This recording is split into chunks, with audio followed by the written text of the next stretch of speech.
Khalistani supporters attack Indians carrying Tiranga in Australia's Melbourne. Manpreet Vora, High Command to Australia, has paid respects at the sacred Bab Sri Swaminarayan Mandir in Melbourne. He said he feels blessed to visit the temple. He also discussed the peaceful community's concerns over recent attack by vandals and the disturbing violence witnessed yesterday in Melbourne. This comes after the shocking incident from Melbourne where Indian students were attacked by a group of Khalistani goons.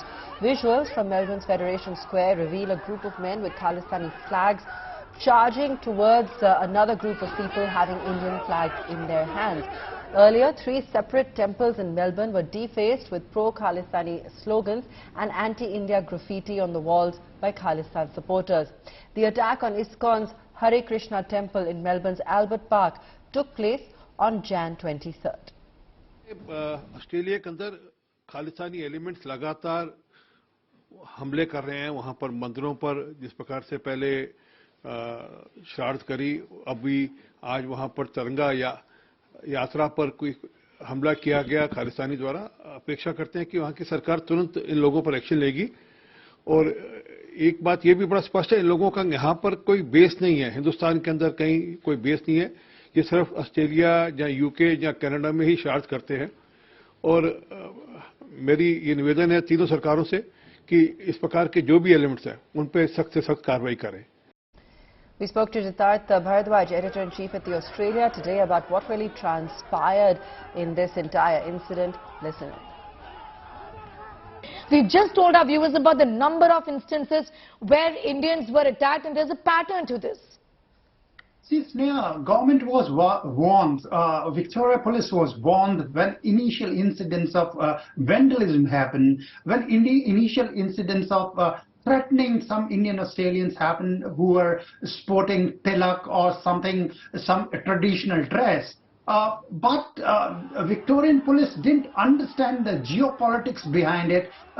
Victoria Police probably didn't understand that these, unfortunately this time around on Federation Square, yesterday they were full dress Nihangs with swords and everything. They were the one who were attacking normal Indian Australians who were holding their flags in hand. And police, their 4 or 5 police officers were present. They were so overwhelmed that they couldn't control. You can see in the pictures 200-250 people running towards them and attacking from 3 sides.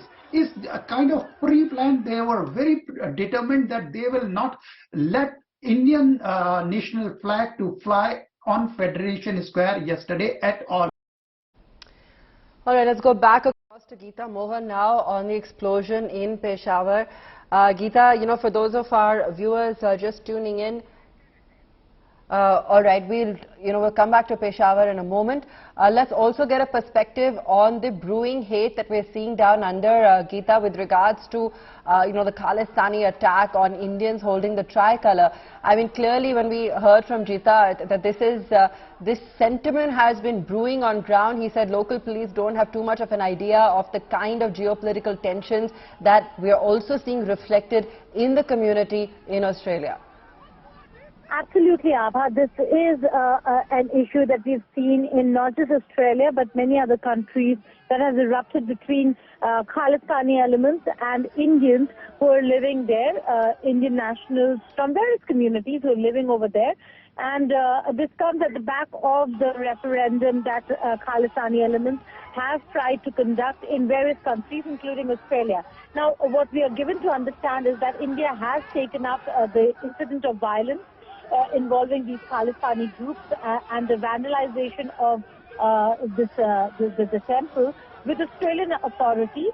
And Indian envoy to Australia, High Commissioner Manjinder Vora, did visit the temple as well. And while he met with the Premier of Victoria, he discussed not only the relationship between India and Australia, but also on how to stop these extremist Khalistani groups engaging in further activities that could very well be prejudicial to peace and harmony. So the matter has been raised with the Australian authorities, but this is a situation and a concern India has been raising for some time now with various countries as to whether if they should allow Khalistani elements to continue with their secessionist movement and movements against India. So a matter of concern, but India and the Indian ambassadors and high commissioners in the respective nations have been taking up the matter and closely are in touch with the respective countries, in this case Australia. Geeta, you know, we're also hearing of a Khalistani conspiracy in Delhi, and we'll talk to our viewers about that in just a moment. But clearly this is something that is developing and not going away. Is there a way to kind of quantify the intensity or the other pockets perhaps where we are seeing this brewing as a larger issue and a larger problem? Is it not only contained to that one city of Melbourne and what we saw at Federation Square, but is there a way to identify pockets where we are seeing increasing frequency of these attacks? Well, the fact that we've seen this in Melbourne a lot more than other parts, but it's not like Sydney and other cities of Australia have not witnessed this animosity, this growing strife or rift between the Khalistanis and other Indian nationals or people of Indian origin who are living in that very same city.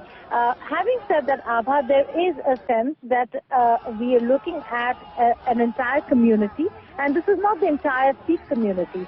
A very marginal part of the Sikh community who adhere to or endorse Khalistani movement basically are from a very, very well-to-do background. They're doing well, they're prosperous financially as well, and that's why they have the wherewithal to support. All right, Geeta, thanks so much for that. Thanks so much for that and for giving us a better understanding of what's really unfolding here.